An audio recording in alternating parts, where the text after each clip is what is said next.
We thank Hashem that we're able to learn every day. It's chus of learning. We should have the base of English immediately. Today we're going to start Kuf Gimel Amud Beis 103b, and we're starting Chaltza b'Minol Sheina Shalai. It's about 10 lines from the top. Oh, wow. Thank you.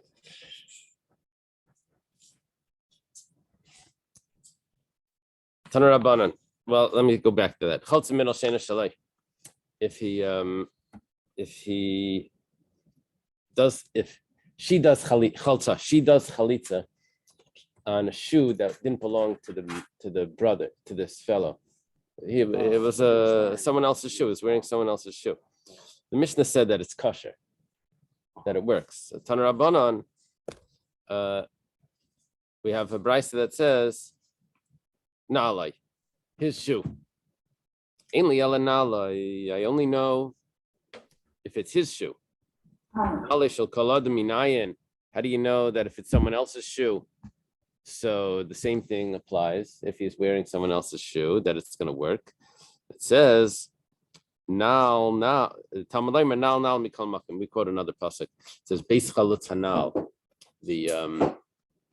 So one time it says nal, it has the possessive suffix on it. Na'alai, his shoe. Another time it says Beis chalutz hanal, it just has nal, the shoe. Yeah. So when it says the shoe, it doesn't have to be, teaches us it doesn't have to be his.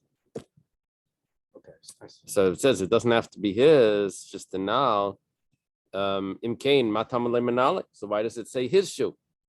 So it says nale harayalai. It needs to be the shoe that's fit for him, which means prat lagadol shein yachal alach. If it's a large shoe that he can't walk with it, prat lakatan shein achayfer rev raglai, and excluding a small shoe that doesn't cover the majority of his foot.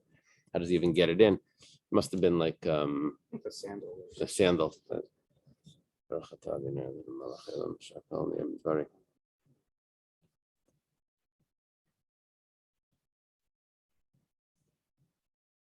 Okay.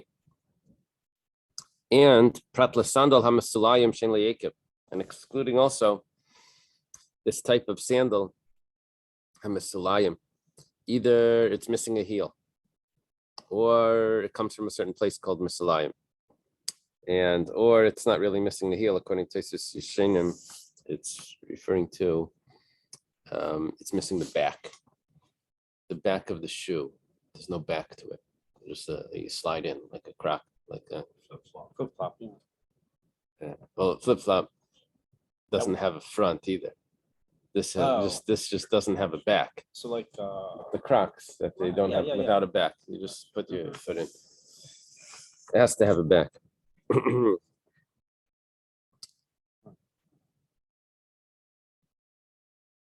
Remember once, I was in 770. I was a little kid, and I went all the way up to the front, and I see my friend over there, one of the loafers. It was from Rhode Island. He was there. Anyway, I must have been like 6, 7, I don't know. And I see the Rebbe's shoe. He was pushing the back down. You know, the back of the shoe. Yeah. Pushing it down. It's like he was stepping on the back of the shoe. Now, my mother always told me, don't step on the back of the shoe. You know, in the shoe. So I turned to him. I said, how come the Rebbe's pushing the back of the shoe down? He's ruining the shoe. He tells me, the Rebbe said not to look at him during davening. He's going to walk over to you and point in the siddur and say, look in the siddur. You're not allowed to look. Anyway, but apparently the Rebbe had some issue with his foot, and he would push the back of the shoe down. I mean, I don't think people notice that when by dollars or anything, but anyway. So that's a sandal. Sandal, it doesn't have a back, at least according to one pshat. Okay. Abaya havikoi kamed Rav Yosef. Abaya is a student of Rav Yosef, right? And also Yevama lachlet comes in a Yevama. It would have to be also the man as well. Amalei havle sandalech havle. Rav Yosef says to Abaya, give this fellow, give the brother-in-law, right, a shoe give him your shoe so that she can do chalitza. She can pull off his shoe, but apparently he wasn't wearing a shoe. Interesting. So you have maybe it was something cloth. We said that wasn't good according to one opinion. You have sandal at the smallest. So Abaye gives him his left shoe. Amalei, why is he doing this? Amalei, Rabbi Yosef says, the left shoe is only b'diavad. You're not supposed to use the left shoe for chalitza. Okay. Amalei.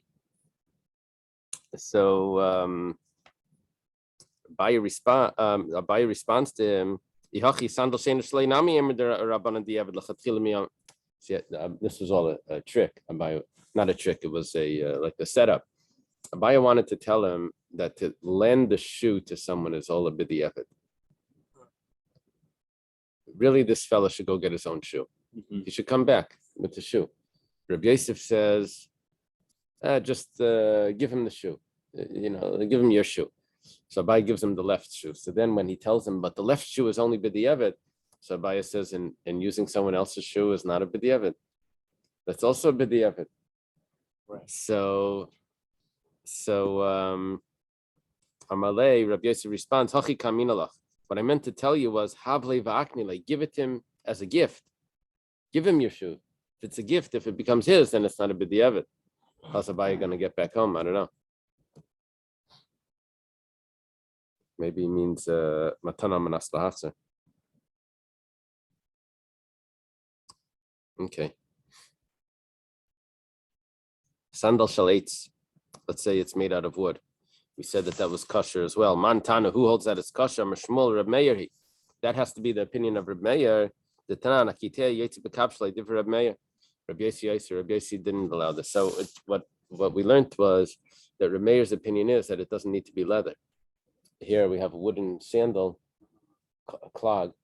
So if you yotze with that, then the kiteya, the amputee that has a prosthetic leg, that could be considered a shoe, but that's made out of wood. That's not leather. But Reb Meir says it's acceptable. So that means that Reb Meir doesn't hold that it needs to be leather. Reb Meir holds that it doesn't need to be leather. So we know that this shoe has to cover the front and back. Yeah. And wood would be diavad. Yeah. Well, it's not. So according to Reb Meir, that's also good. Avud Shmuel has a way of saying that it's not a problem over here because it's covered with leather. It just has a wooden inside, but it's the surrounding it is leather.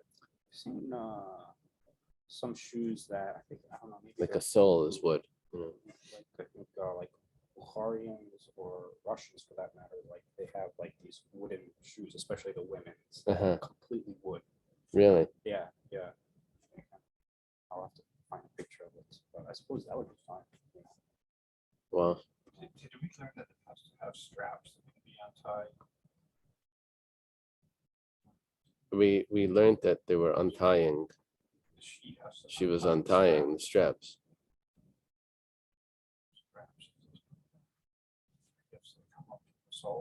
Yeah, they come from the bottom. Okay, now Amar of Papi Mishmei Derava, Sandal Muskar Leitachletz by. We're entering into an interesting sugi here of tsaras. Let's say there's tsaras on the shoe. Oh, wow. Now there's two tsaras is a spot of leprosy. Now there's two types. One is called muskar, one is called mukhlat. Muskar means quarantine. It means we're not sure yet if it's really tsaras. We have to quarantine it. And mukhlat means that it's already been determined that it's tsaras. Did tsaras kind of like it's no longer relevant after the Beis Hamikdash? Or was it until do we know? No, I don't think we have it. I don't know when it stopped. But this, what we'd be referring to here is, there's three types of tsaras. It could be on a person's body, could be on his clothes, or it could be on his house. So we're going to mention the clothing and the house now. It says, Amar of Papi Mishmei Derav Sandal Muskar Leitachletz by. Don't do chalitza with a sandal that has taras on it. Bimchalza, however, if you did, chalitza kosher, it's kosher. We're talking about the first level. It's quarantine. It's not really tzaras yet. Sandal amuchlet, but let's say it's determined already that it's is tzaras. Leitachlis, but you shouldn't use that as well. Over here, it becomes puzzle. The whole chalitza is nothing. Why is the chalitza nothing if it's tzaras? If it's muchlet? For sure, tzaras. The reason is because when something has tzaras in it, it has to be burnt. And if it has to be burnt, then the Gemara calls it ketute mechtas shiurei, that it doesn't have a shear anymore because we view it as if it's already burnt. If it's already burnt, then there's no shoe. We make it like there's no shoe. Is that what mukhla means? It's like it's non-existent. Is that? Mukhlat means that it's determined that it's tzaras. Okay. That means it's already decided. It's not a term. Muskar means that it's quarantined, and mukhlat means that it's determined. So, but the problem over here is that there's no shoe because it's already burnt. That's Rav Papi's pshat, his interpretation of this. Rav Papi Mishmei de Rava Amar Echad Sandal Muska Vechad Sandal Muchlet Leitachlis by Vim Chalza Chalitzasa Kshera. And then there's Rav Papa in the name of Rava that he says no. We don't say that Ketute Mechtas Shiure, that since it's supposed to be burnt, it's as if there's no shoe here. We don't say that. We say that Lechatchila you shouldn't use it, but if you did use it, then it's good. So what's then why Lechatchila not? It's I see you have a shoe.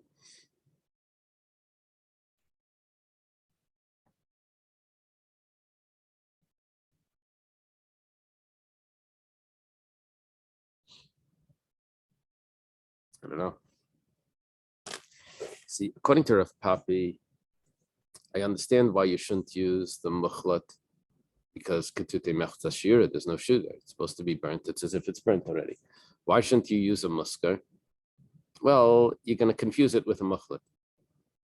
But according to Rav Papa, that says that even a mukhlat b'diavad is kosher. So what's the problem? Lechatchila? Why can't you use it lechatchila? And in other words, there's nothing over here that's b'diavad possible, according to Rav Papa. So what's the problem? I don't know.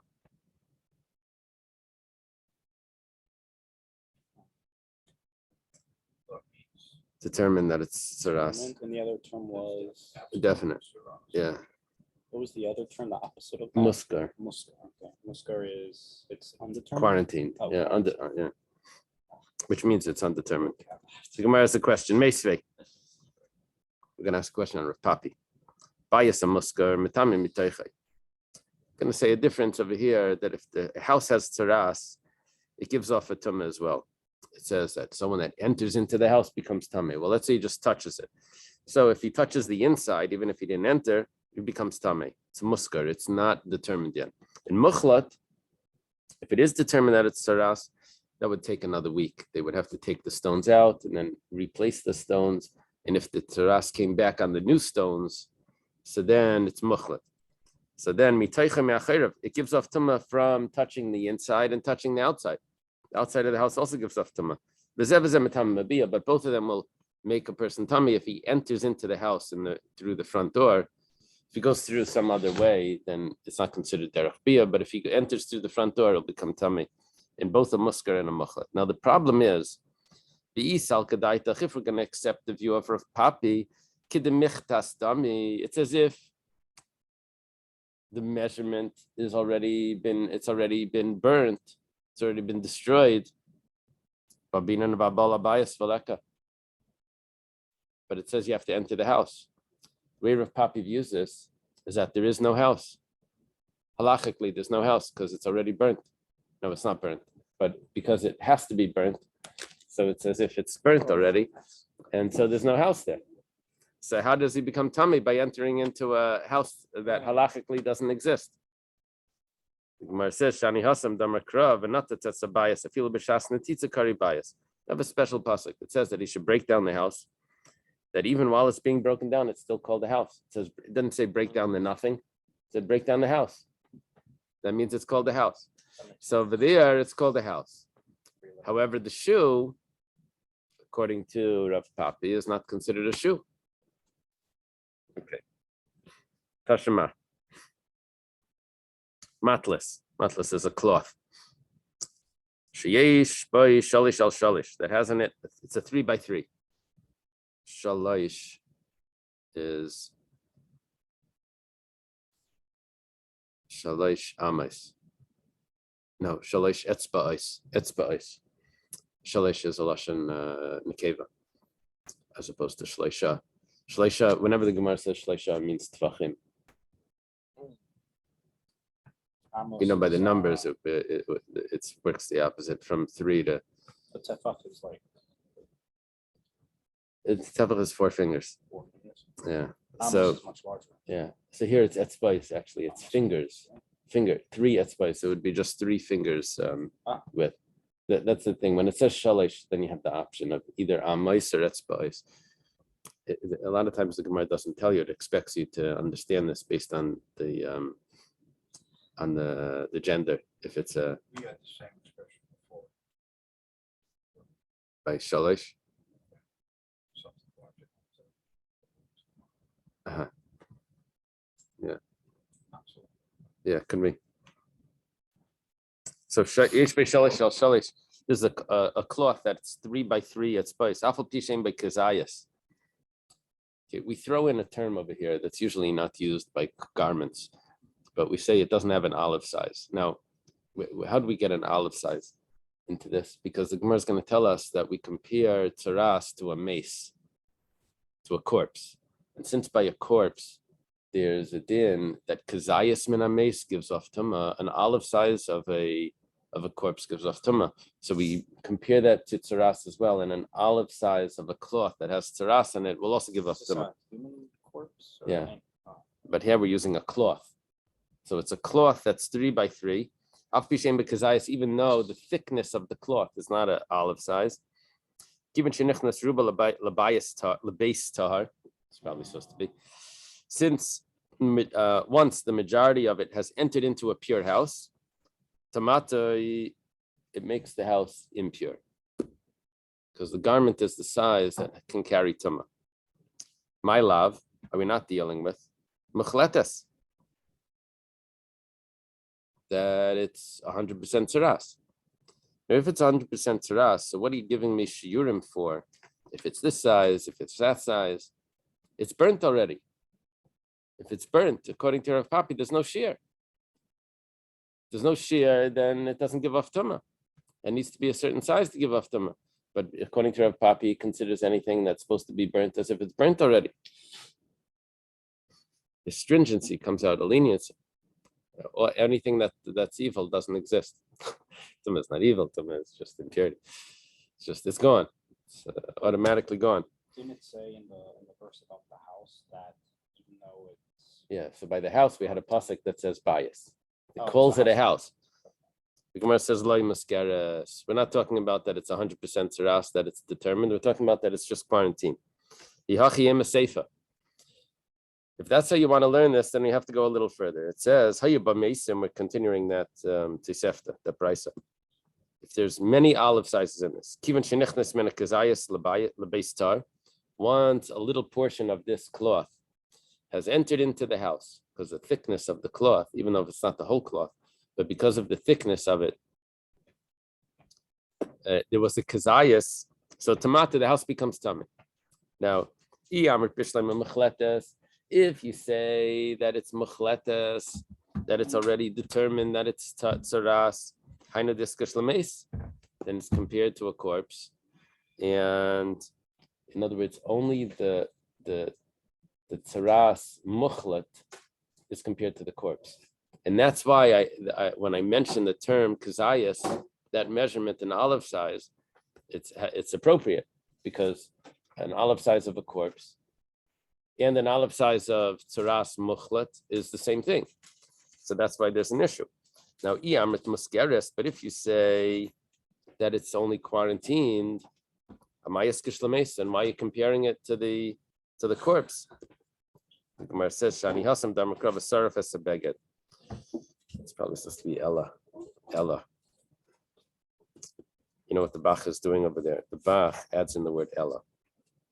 Because what happened was here, we said that we're dealing with muskeres. that it wasn't really tzaras. And why did we want to say that? Because if it was tzaras, then how does it give off tuma if it's already been burnt? Halachically, it wasn't actually burnt, but because the din is that the rule is that it needs to be burnt, so we consider it burnt already, so it's not here. So how does it give off tuma? It's the same case as the house. The house, Right? So, which according to Rav Papi was the same case as the shoe, right? Which is the shoe's not here. So, what we say now is that. So we said that it was muchletas. It wasn't really burnt. It wasn't. It didn't have the din that needed to be burnt. It was only quarantine. So now we take it a step further. Now we go, okay, so now let's look at the end of the brisa. End of the brisa says that we're comparing it to a corpse. That means it needs to be machletas. So how do you tell me that it was just muska, it's just quarantine? So we go back, you're right, it's machletas. Then how is it giving off tumah if it's burnt already? So we answer, remember how we said by the house that it says abba el abayis, it says v'nata tetzabayis, you have to destroy the house. We called it a house even though there was no house there. So too by the beged, it says v'saraf es a beged, the garment has to be burnt. Even though there's no garment here, the Torah calls it a garment. The Torah calls it a garment, it's going to give off the tumah. Okay. Fila b'shas reifa kari beged. Gemara says, okay, v'ligmar minay. Then if that's the case, then we should learn that the shoe for tzaras is also the same. You see the Torah is calling it existing, even though it's tzaras and has a din that it needs to be burnt. Gemara says, this is mituma legamrina, and we can't learn one from the other. There's tuma, and then there's the yisr. What is the yisr?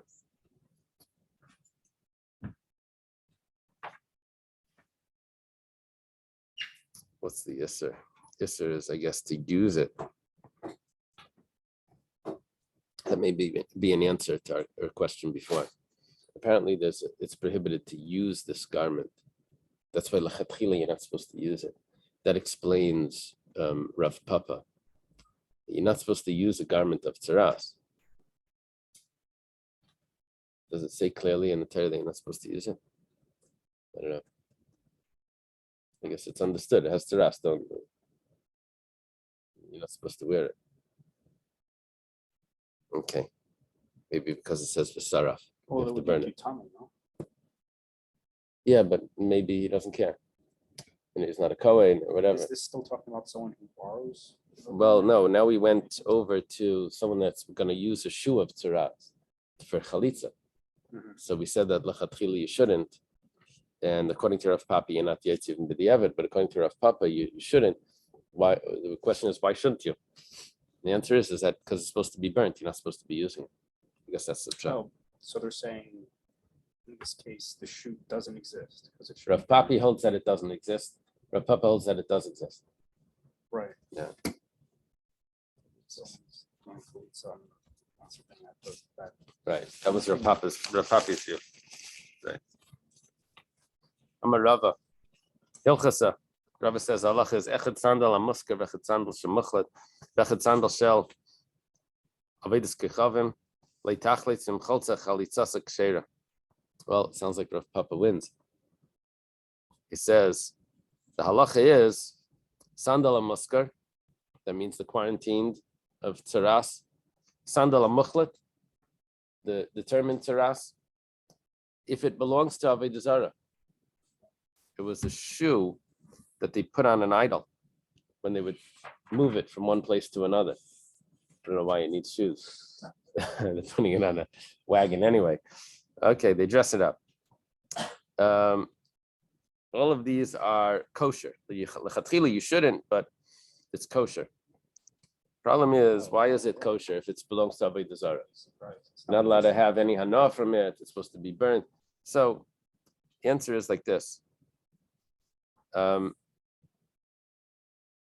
It's not, if it's a garment of an avodah zarah, then a non-Jew is able to say it's not an avodah zarah. He can be mevatlet from being an avodah zarah. He says, I don't worship this anymore. It's not an avodah zarah anymore. So the non-Jew can be mevatlet. So therefore, it's not the sreifa koi. It's not already been burnt, like we mentioned before that things are already been burnt. Second problem was, but you're not allowed to have enough from it. Benefit. You're not allowed to have benefit. The answer is that I know you're not allowed to have benefit, but doing the mitzvah is not considered a benefit. Mitzvah is lavli hanisnit.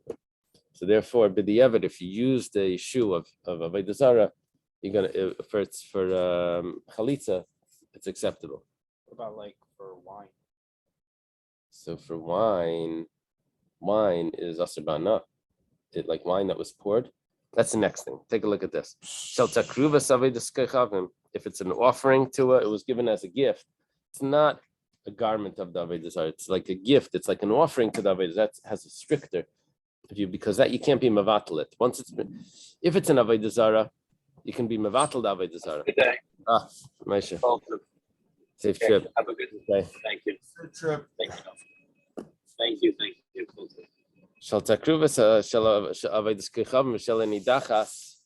And if it's of Ira Nidachas, that's a city that was convinced to worship idols. Or if it's made for tachrichem, the shoe is made for the person after he passes away. So we don't put shoes on. I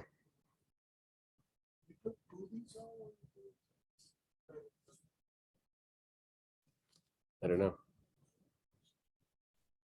No.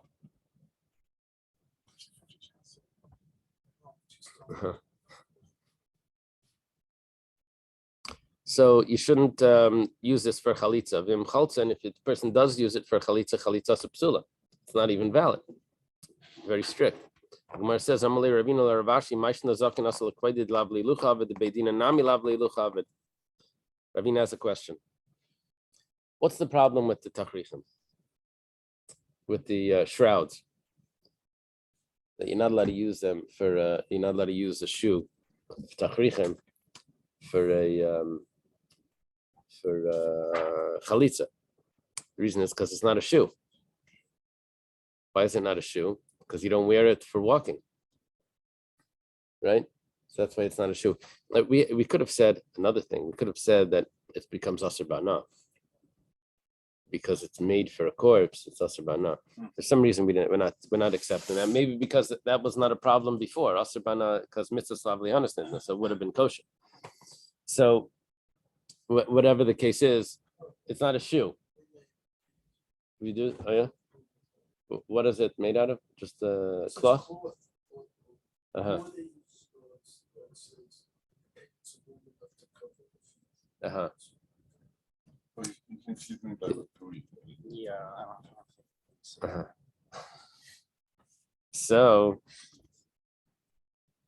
the problem is that the Bezdin also has a shoe that they use for chalitza.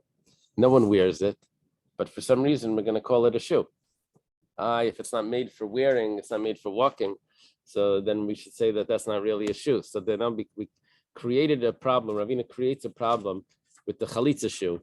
That what do you mean? You don't use it for walking. Use it just for chalitza. Someone puts it on and then they take it off. It's not a real shoe. So Malay. If the shliach bezdin would wear it, would the dayanim yell at him? Say, take that off. That's for chalitza. Today they probably would. Can you imagine the secretary of the bezdin that's wearing the chalitza shoe? Say, get that off. We had to buy that. It's made special. Oh yeah. That would create a problem with the shoe. He should try this. We should tell the secretary to try it. See what happens.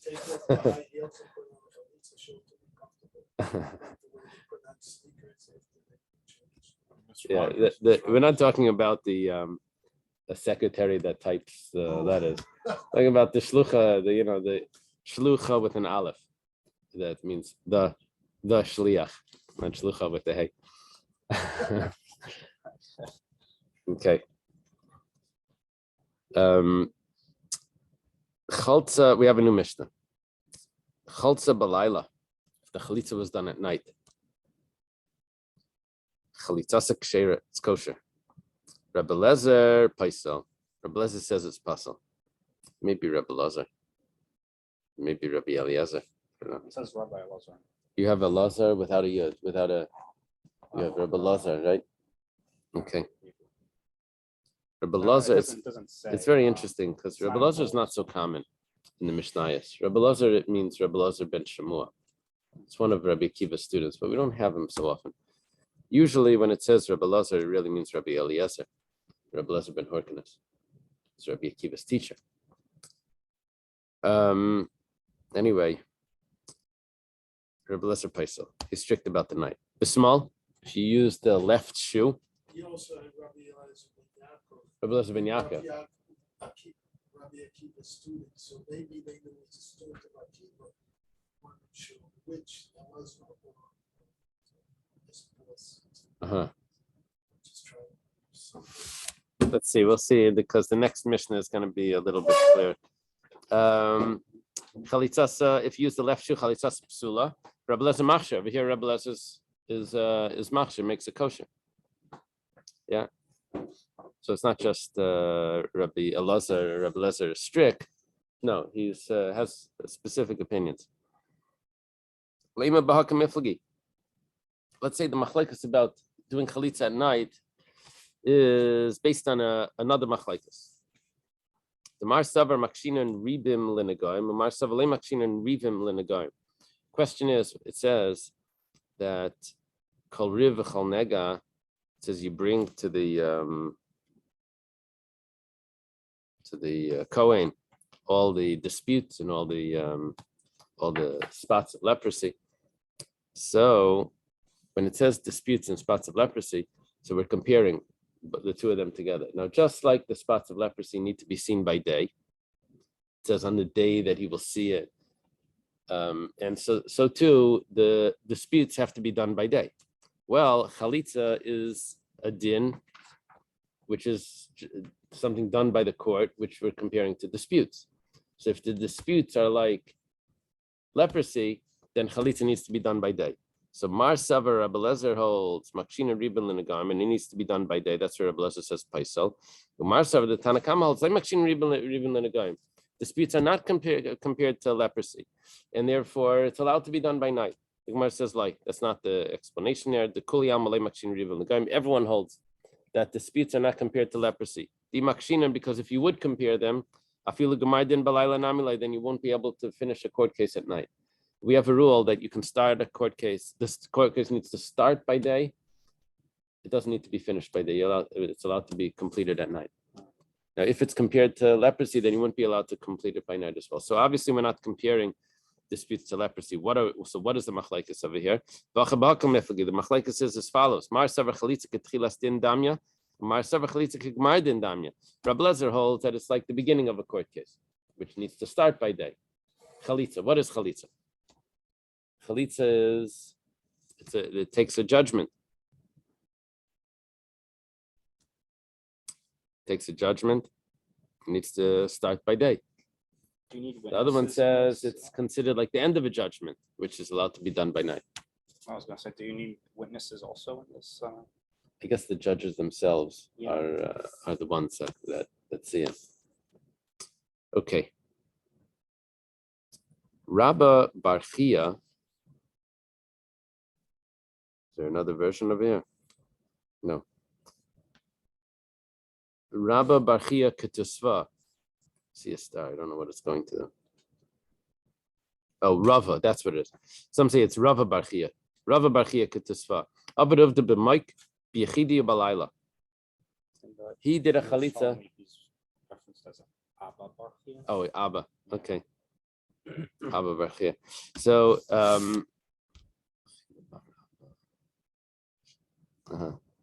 apparently he's in the generation of Shmuel, at least. Shmuel's going to comment about him, which is the first generation. He's not going to be on the chart.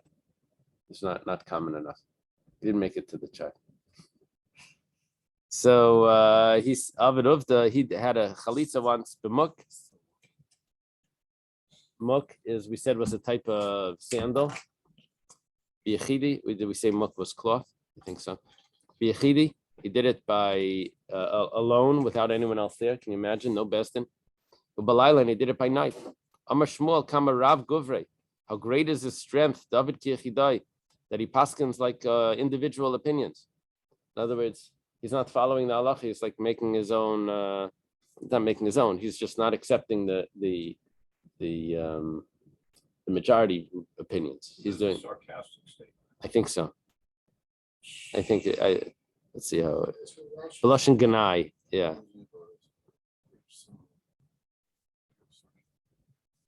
My kasha.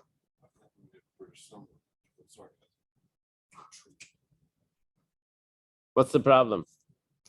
Emak, if it's the cloth, so stamatanya. It says a stam that you can use the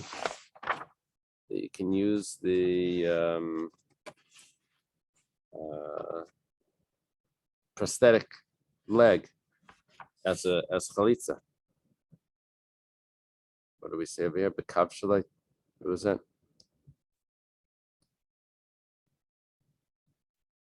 Would you use the other foot if one foot's a prosthetic? The sandal shalitz. We have a mishnah.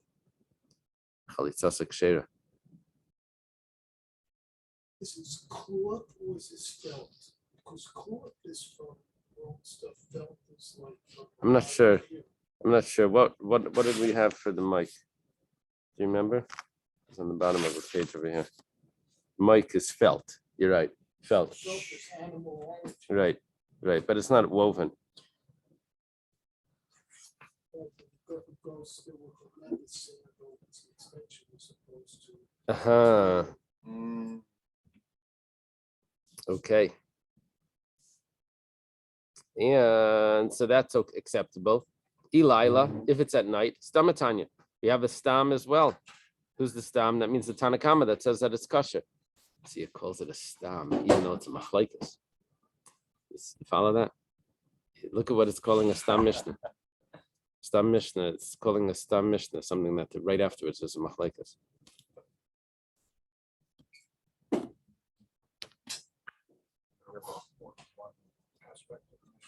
Yeah. Yeah, we had the someone right after that. Rabbi Eliezer says that it's possible. I'm saying it could be that part of it is stam, part of it is.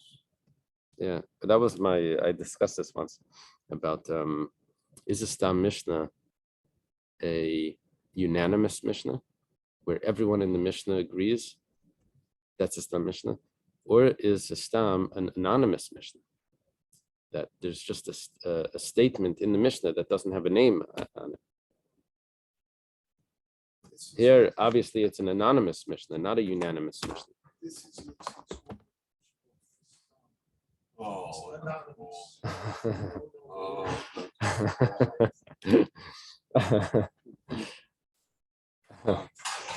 Okay.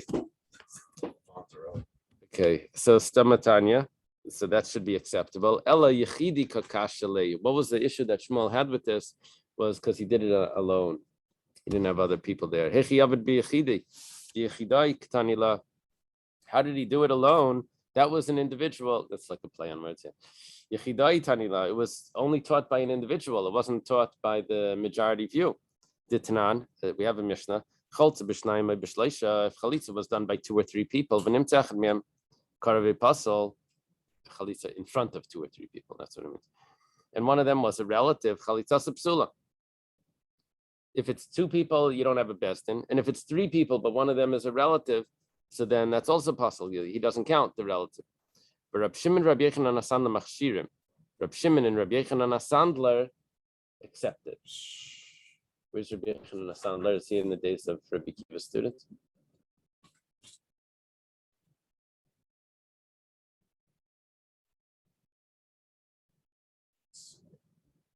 Is there? I think he's on there.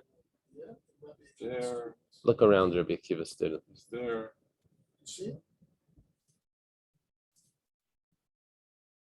He's being quoted together with Reb Shimon, so I assume he's around. So, and they say yes, that it is kosher. There was a story of a person that didn't even have anyone there. The Beis Asurim. It was in the prison, Rabbi Akiva, the story came to Rabbi Akiva, but Rabbi Akiva says it's kosher. So we have the view of Rabbi Akiva that says that you don't need a bezdin. If that's the case, so then who was it? Rava Barchia Kutusva was following the view of Rabbi Akiva, but everyone argued on that. Then V'amar Rabbi Yosef bar Menuma, when the Bach takes this out, Amar Rabbi Nachman, Ein halacha kaisezut. I don't know why the Bach takes it out. Maybe because Rabbi Nachman is a student of Shmuel, and the Shmuel's issue is because the student said, maybe that's why the Bach takes it out. I don't know. V'ba Yisema. Oh, now it's V'i ba Yisema. How do we have another teretz? Oh, V'ba Yisema, it's not another teretz, it's another kasha. Kulanami Yechidai. Really, all of this is individual opinions. Why? The Tanya was taught in the Bryce from Rabbi Shmuel ben Rabbi Yossi, and you recess Rabbi Shmuel ben Elisha, that really this is all following the opinion of Rabbi Shmuel ben Elisha that holds that you can use felt, you can do it alone, and you can do it by night. All of that was really only Rabbi Shmuel ben Elisha's view. Now, I guess what the Gemara is doing is it's telling us, I know I have Stam Mishnayos, but those Mishnayos are really, because in the Bryce I have one opinion that holds like that, those Mishnayos are following that individual opinion that we know of in the Bryce.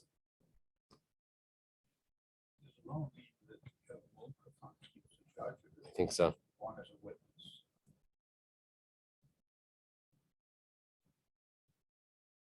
No, from Rabbi Akiva, you didn't even have anyone there. It sounds like he's just facilitating. He's not even as a judge. He's nothing. He's just telling them what to do. Right. Usually, Stam Mishnah is Reb Meir. And unless we have a brisa that tells us which opinion it is, then we'll say that it's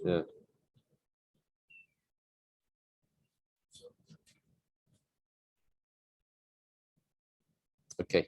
The small chalitzasa we said is psula, and Rabbi Lezer says that it's kosher. Well, my time of the Rabbanan. What's the reason for the Rabbanan that say that it's possible? Amar Ula Yalfinan Regel Mi Mitzayra. We learn it from the Mitzayra. Malal and the Yamin, Afkan the Yamin. They had to put oil and the blood in the purification process of the Mitzayra on the big toe. Which toe? The right toe. So by the Mitzayra, it says that it should be the right. So too by Chalitza, when it says the foot, over there it says, over here it says Regel, over there it says Regel. Just like over there it's the right, so too over here it's the right. Rabbi Lezer says that we don't learn from the Mitzayra that it needs to be the right foot.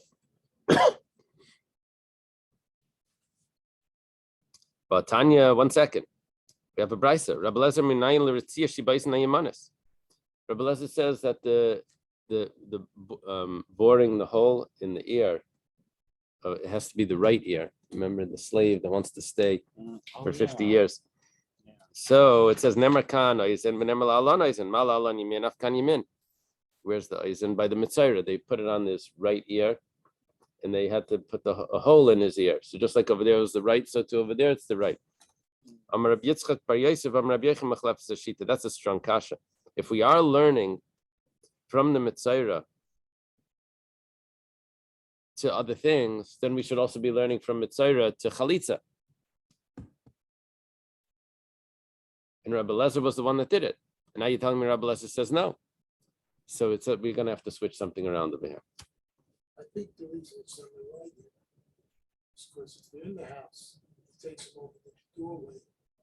It's not going to hit it on the left there because the mezuzah's there, then he might actually make it up. But if the mezuzah, so it takes him to the right doorpost, and if it's facing him, it does in the right ear. And it just sounds like it could be. Do we know? I mean, is it done from outside or inside, facing the doorpost, not facing the person? It's a nice shot. Very nice. Very nice. Yeah, it's worthless because it's no research and no one to look at.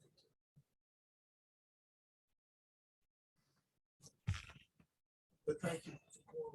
It's a good shot. No.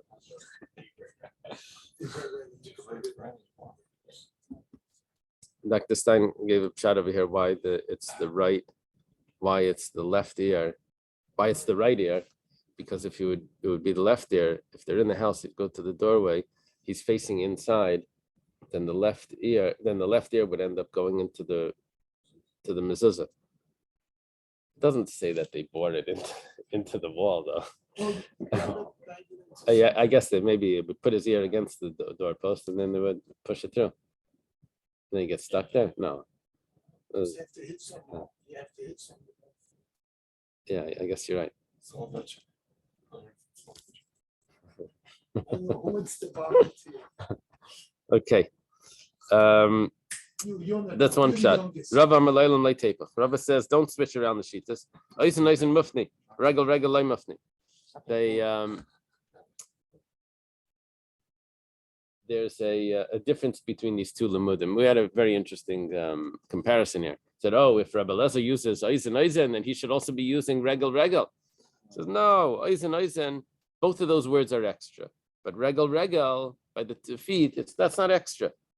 Now, what happens is when I have a Gezerah Shava, it says over here a word, and over there it says a word.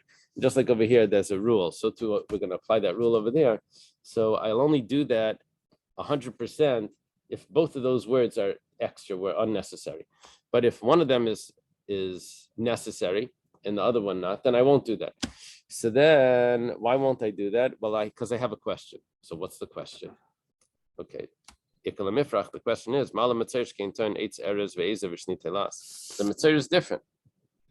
The Mitzvah has this other steps in the process, which is that you need a piece of cedar wood, you need a piece of hyssop, and you also need a red thread that goes together with the Mitzvah, the purification process. Okay. Now, that would be the source for Rebbe Lazar that says that you don't, that you're allowed to use the left foot. Why? Because he doesn't have a limud from Mitzvah. Why? Because we have a question. The question is that Mitzvah is different. You can't compare it to Chalitza. By Chalitza, you don't need a piece of cedar wood and hyssop and a red thread. Okay.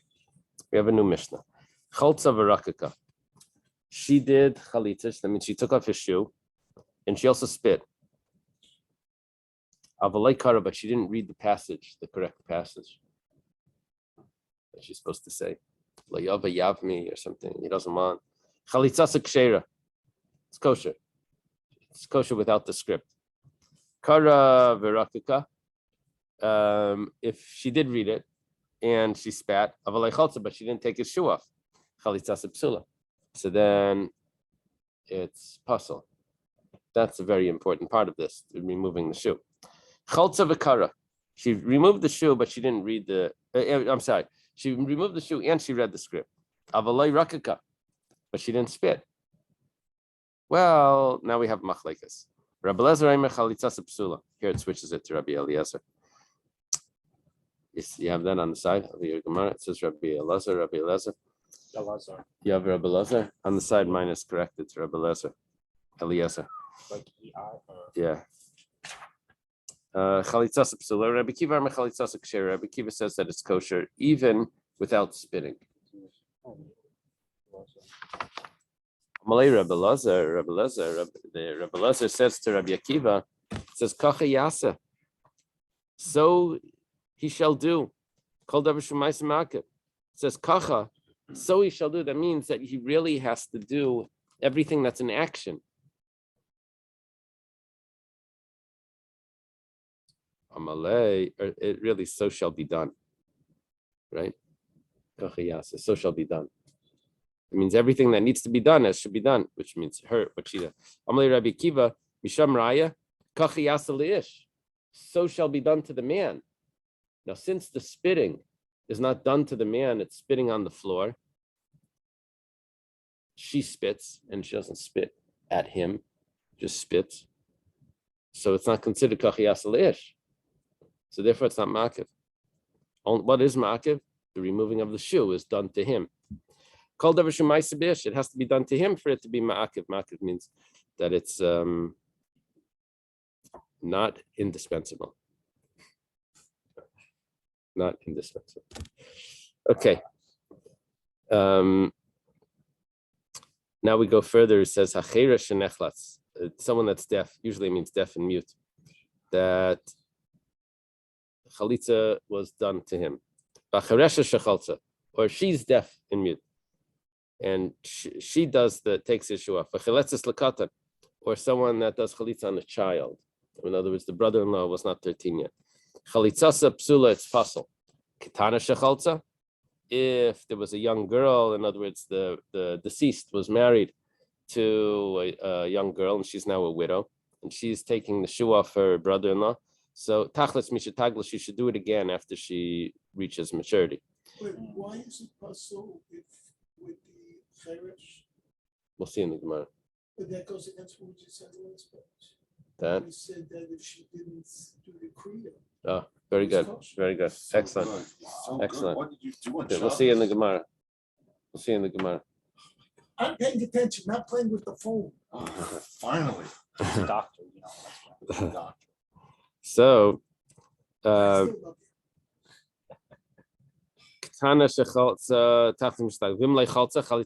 if she doesn't redo it, it's possible. We quoted this before, that if it wasn't a bezdin there were only two people, or there were three people, but one of them was related. So chalitzas psula, and we said Reb Shimon and Reb Yechanan Asandler machshirin. Reb Yechanan Asandler, you found out when he was? I can't find it. Okay. He says that it's kosher. But Rebbe Kiva says that it's kosher. These people did chalitza in the prison. Why were they in prison? They were accused of killing the husband. I'm making that just to make it dramatic. Conspiracy. Okay. Another conspiracy. Okay, Amar Rava. Rava says, Hashdam kriya le'miakfa. Now that you said that the kriya, the reading of the passage, is not ma'akiv, if that's the case, then lefikach ilem v'ilem shechaltzu chalitzasam kshera. You only said someone that was deaf had a problem with chalitza, that it was puzzled. But let's say someone was just mute. Usually when it says deaf, it means deaf and mute. But let's say someone was not deaf, was just mute. It means they could not read, they cannot recite the passage. So chalitzasam kshera. Why? Because the reciting of the passage is not ma'akiv. That's what we said in the Mishnah. So someone who might be illiterate, Right? Would not have a problem. not memorized. Tanan, we learned in the Mishnah. Cheresh nechlatz, a cheresh that chalitza was done to him, v'chereshes shechalza, or a chereshes, she is deaf, that she does chalitza, she takes a shoe off, v'chiletzes min hakatna, or she does chalitza from the child, chalitzas psula. The chalitza in these cases is possible. My timer. Why is it possible? Lav mishum de lav b'nei kriyaninu. It's probably possible because they're deaf and mute and they can't recite it. It's a kasha on Rava. Rava says that you don't have to recite it, and he said based on that the kriya, the reciting of the passage, is not ma'akiv. That if they're mute, it's fine.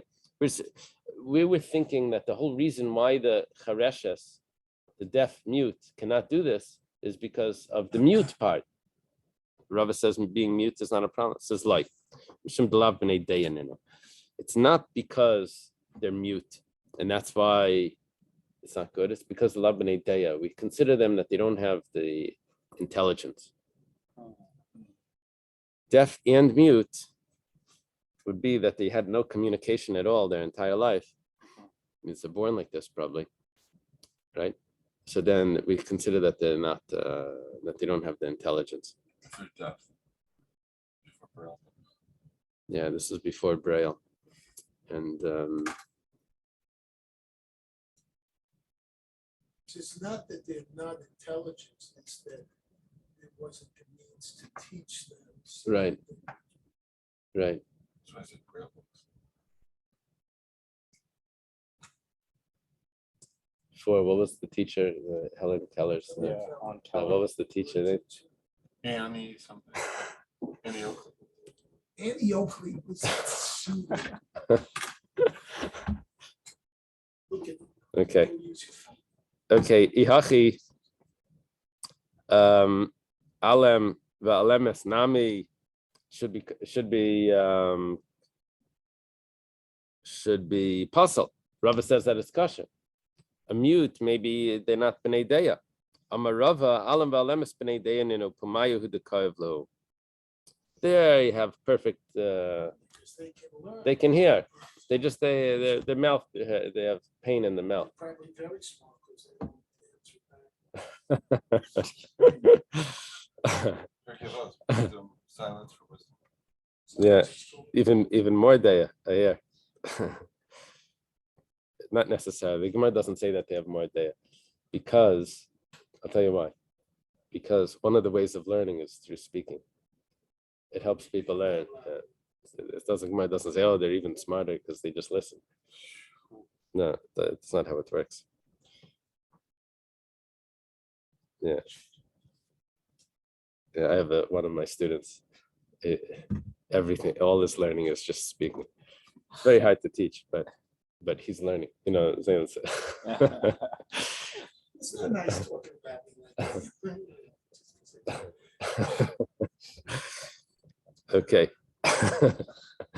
Well, Amri debate Rabbi Yanai lefi she'enai ba'amar va'amra. 1 second, we have an issue over here. Rabbi Yanai says that the text says that there's certain things that she has to recite and he has to recite. So the reason why, basically, according to Rabbi Yanai, there's a problem of someone that's mute that they can't speak. And the text says that she's supposed to say, he's supposed to say. Now I know if they don't say it, it's valid, but according to Rabbi Yanai, they're puzzled. Now, Rabbi Yanai is explaining the cheresh and chareshes.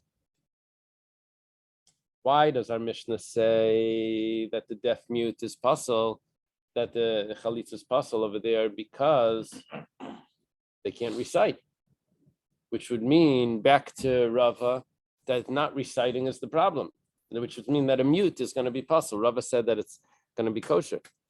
Ella means we reject what we said before. Ki itmar de Rava seife itmar. We have to adjust what Rava said. Rava wasn't talking about the cheresh and on the kriya. Rava wasn't referring to the kriya that if they don't recite it, it's going to be kosher. So therefore, also the mute is going to be kosher. Now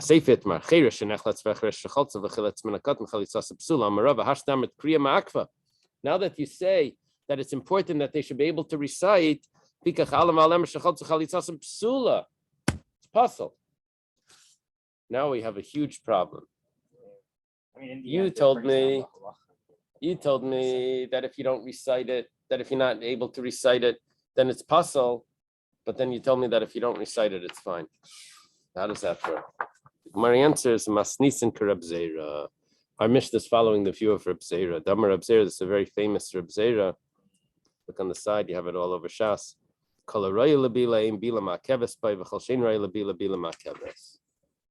Anything that you could potentially do, you don't actually have to do it. The potential was good enough. So for example,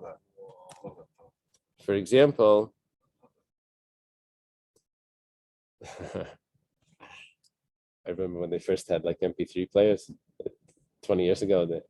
So I get into this guy's car, he's giving me a ride. He says, you got to see this, look at this. Shows me on his, in his car, he has the whole Shas, just like an MP3 player. I said, wow, do you learn? He says, no, I got it, I have it. Why should I have it? I'm able to. Able to is enough. Just in case. Reb Zera. He didn't know Reb Zera, or else he would have quoted to me Reb Zera. What is it based? Reb Zera is a student of a teacher of Rabbi Yirmiyah in Eretz Yisrael, or he may be a friend of Rabbah in Bavel. He traveled from Bavel to Eretz Yisrael. He may be on the Bavel side or on the Eretz Yisrael side. Okay. In Eretz Yisrael, he would be a teacher of Rabbi Yomi, or he would be a student of Rabbi Yochanan, possibly. Okay.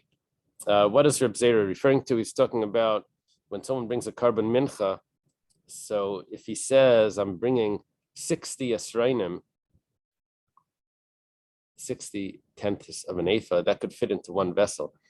And it could be mixed. It can mix properly with the oil. So even if it's not mixed, it's fine because you're able to mix it. But if he says 61, then that in that bowl, it won't mix properly because it's too much. It's like spilling over already. You won't be able to mix it properly. So then that's not valid. Even though you don't have to mix it, but you have to be able to mix it. So to over here, he has to be able to speak, even though he doesn't actually have to say it, but he has to be able to say it. That's what we're learning from Reb Zera. That's the view of our Mishnah. You follow? Kolorai. Rabbi Vo. Okay, who is a student of Rabbi Yochanan? Okay, that makes sense. Kasaria.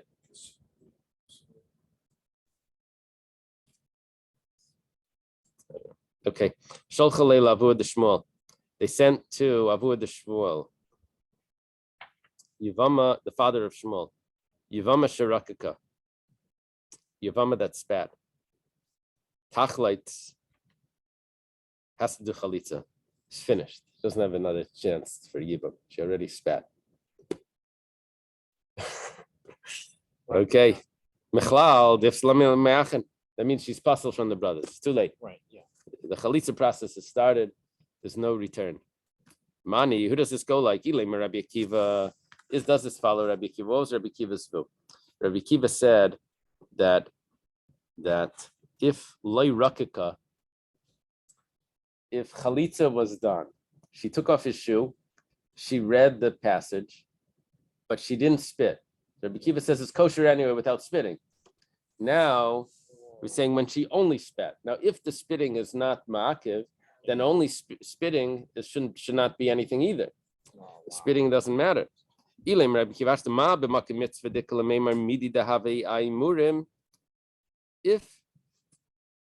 going to compare this to the emurim, what's by the emurim? Emurim are the limbs of the animal, of the korban that are supposed to be put on the altar. The chilesnu, let's say there are no limbs there to be put on. I don't know, something happened. Ma'akve, I'm sorry, lai ma'akve, it does not affect the validity of the sacrifice. In other words, once the blood is sprinkled, the sacrifice is good. And if there's no limbs, they're allowed to start eating whatever parts of the animal they're allowed to eat. V'chi isnu, but if there are limbs there, then they're not allowed to eat it until the limbs are put on the altar as well. Then it is ma'akve. And nevertheless, I'm Rabbi Akiva. Lai makva.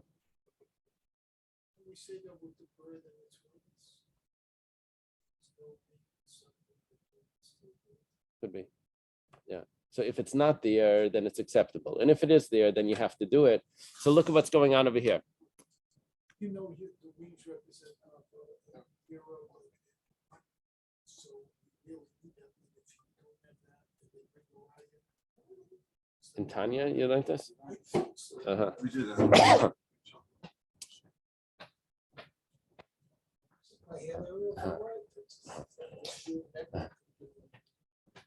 Is that from what do you know? I thought it was Yeah, you remember it too, right? Tinus, the Masechta? No, or in Tanya. Yeah. Oh, Tanya, yeah. Right, that if there's The no Kavanah wings, it's for a still mitzvah, yeah. kosher. Very good. Yeah.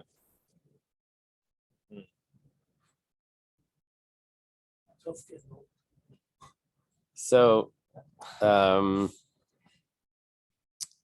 So what are we saying over here? That if Rabbi Akiva holds, you see, when it comes to emurim, if they're there, they need to be put on the altar, and if they're not there, then it's acceptable. So when it comes to yibam, when it comes to chalitza, Rabbi Akiva says that even though she's able to spit, she doesn't have to spit. which is a huge difference from the emurim.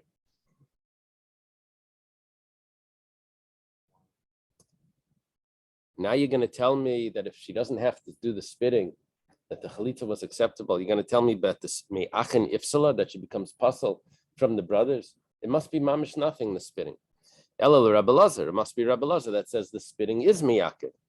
The problem is that now there's two things that make the woman permissible to marry someone else. What is that? It's the spitting and the removing of the shoe. When it comes to Shnei Dvar Mamatirim,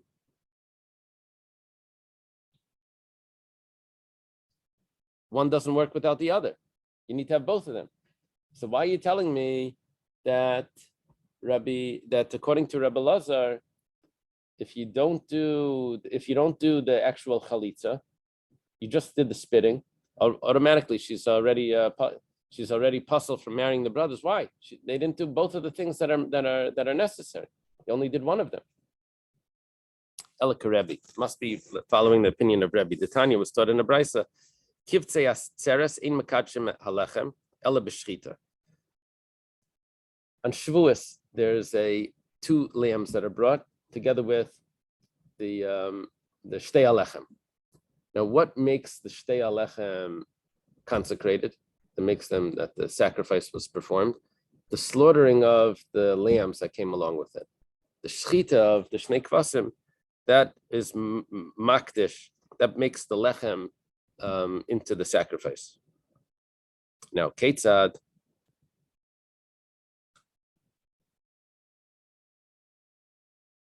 How does this work?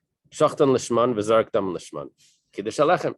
The shchita was done properly, the right intent, and the blood was sprinkled with the right intent. Okay, the lechem becomes kodesh. What does it mean? Lechem becomes kodesh. It means if you take it out of the area that it's allowed to be, it becomes puzzle. And if you leave it overnight, it becomes puzzle.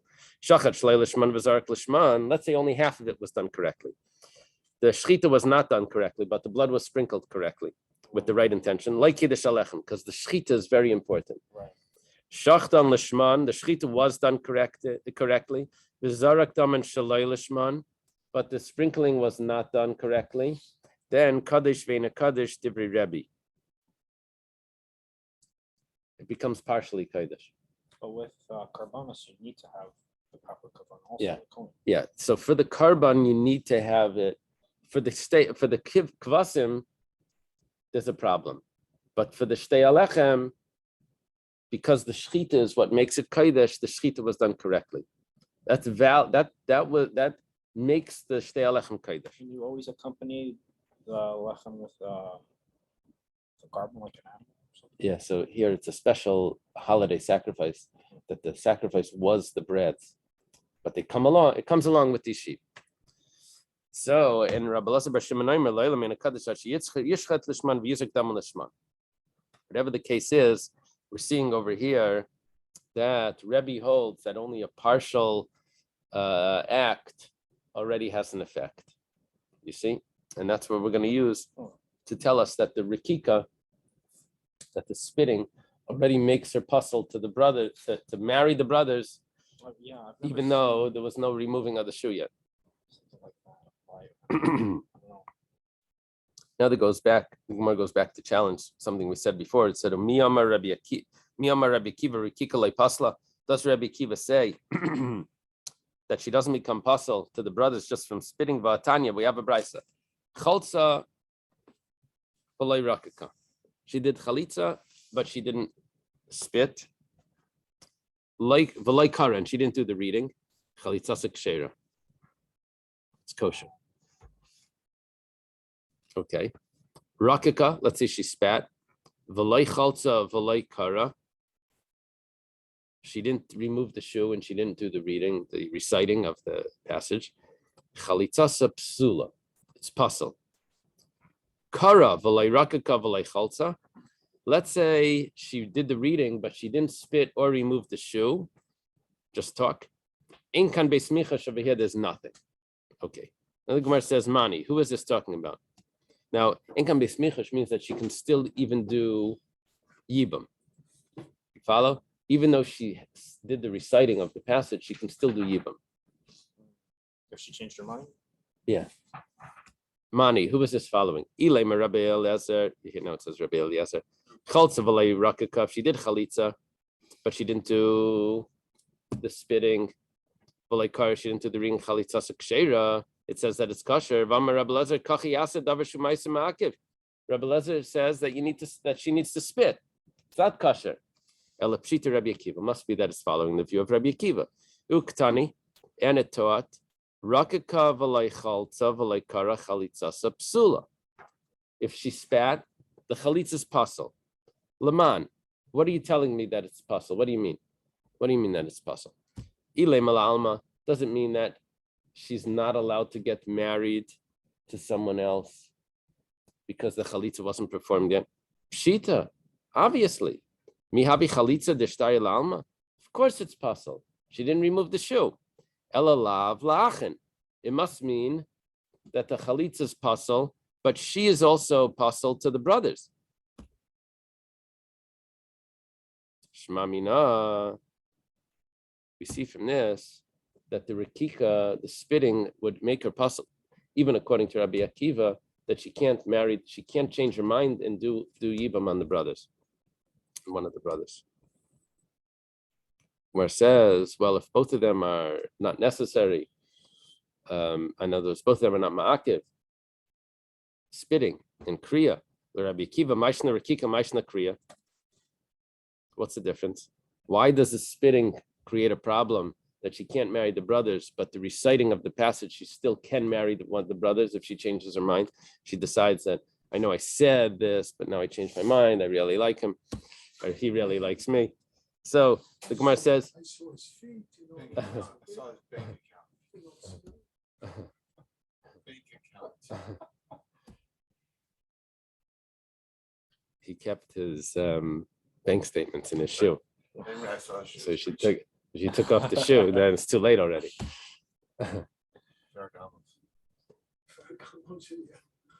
Kriya, the Gemara explains. Kriya the isi bein betchila bein b'seif. There's a reciting that takes place at the beginning and the end. Say michlaf, like no one's going to make a mistake. Why? Because if someone comes in the middle,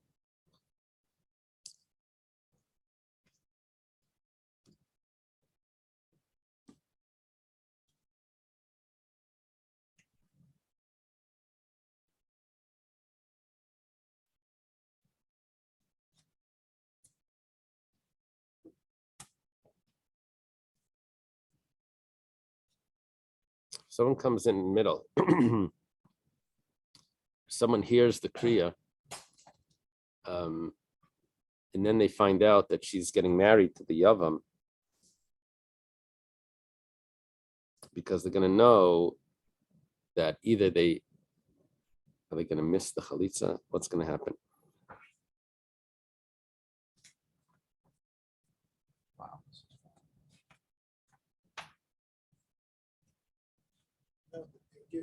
They're giving you order to things here, so if they can't, it's like the same thing with the Kriya Satara. three Satara, right? 3 sentences.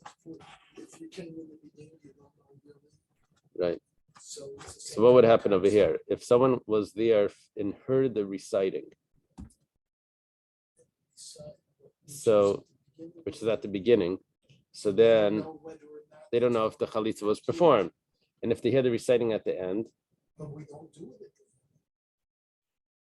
no, reciting is done at the beginning of the kacha. They say over here, so you should do to the man. Oh, we didn't. Then you didn't do it at the end because it never happened. So no one's going to make that mistake. However, rekika de betchila lesel b'seif isa michlafalei va'asel lemishri chalutza la'achim. What's going to happen is, if someone sees the spitting, now the spitting is done after the removal of the shoe, so they're going to think that it was done already, and they're going to say that how is she now marrying the yavam if the shoe was removed? Now they didn't actually see that, but they're assuming that happened because they saw the spitting, which takes place afterwards. Bikadamri, that those that say hachi shalchalei, that they sent to Avua the Shmuel the following: Yevamos Raka tachleit ve'ina tzricha larak pamacheres. She doesn't have to spit again. In other words, the order doesn't matter. She did the rakika first. She If spat. she completed. Yeah. And then she still has to do the removing of the shoe, but the order doesn't matter. Someone came in front of Rabami, have a Yosef Rabami, Rab Abba Bar Mamal Kamei. Rab Abba Bar Mamal was sitting there. Rakika Mikami de Tachlets. And she spat before she took off the shoe. Amle Rabami, Chalitzla, take off the shoe. Vishari le Tigra. And we'll send her out from the Besdin. What's Tigra? Tigra usually means like a dispute. Tigra means like a dispute. Finish her business. Finish your business. Okay. Maybe like Tagar. Maybe that's what it means. Like a Tagar is a merchant. Tough is a shame. Amalei Rababa. So Rababa Bar Mamal says to Rabami, Vabina and Merak, we need to spit. Well, he said, Harakala. She already spat. So he said, V'terakam let her spit again. So it's done in order. It says, Nafik Minei Churva. No, that's going to create a problem if she's going to spit again. The if we're going to tell it to spit a second time after the removal of the shoe, which is the correct order, then Amri Rakika Kamaisa Lesba Mashash, they're going to say that spitting the first time was nothing. And Vasil Mishri Chalutz Lachen. And then we're going to say that she's really allowed to marry after a spitting, she's allowed to marry the brothers. Okay. And that's a problem because people are going to say that a chalutza was permissible to marry the brothers afterwards. The final mascot. Final maskana was that a spitting makes her puzzle to the brothers, but the order doesn't matter.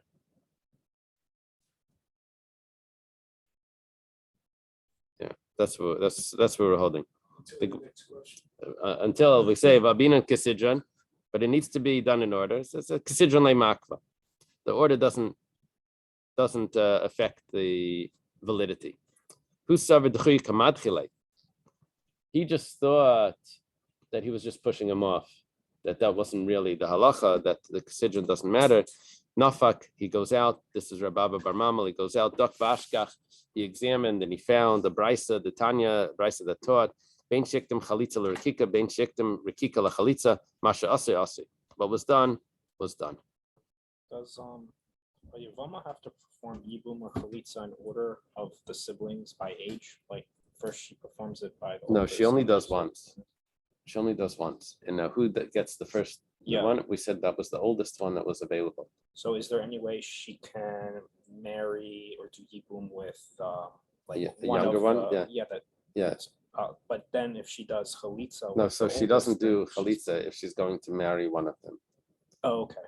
So they ask any one of the brothers want, and so the alright. first choice would go to the oldest. But if he But you says could no, still say no to that without performing Chalitza. Right. Okay. So you want to hit a different Randy? No. No. okay, you let's don't leave it know over this here. one. Yeah, yeah. Let's leave it there. We'll stop by Levi. Wait, this is the different Randy.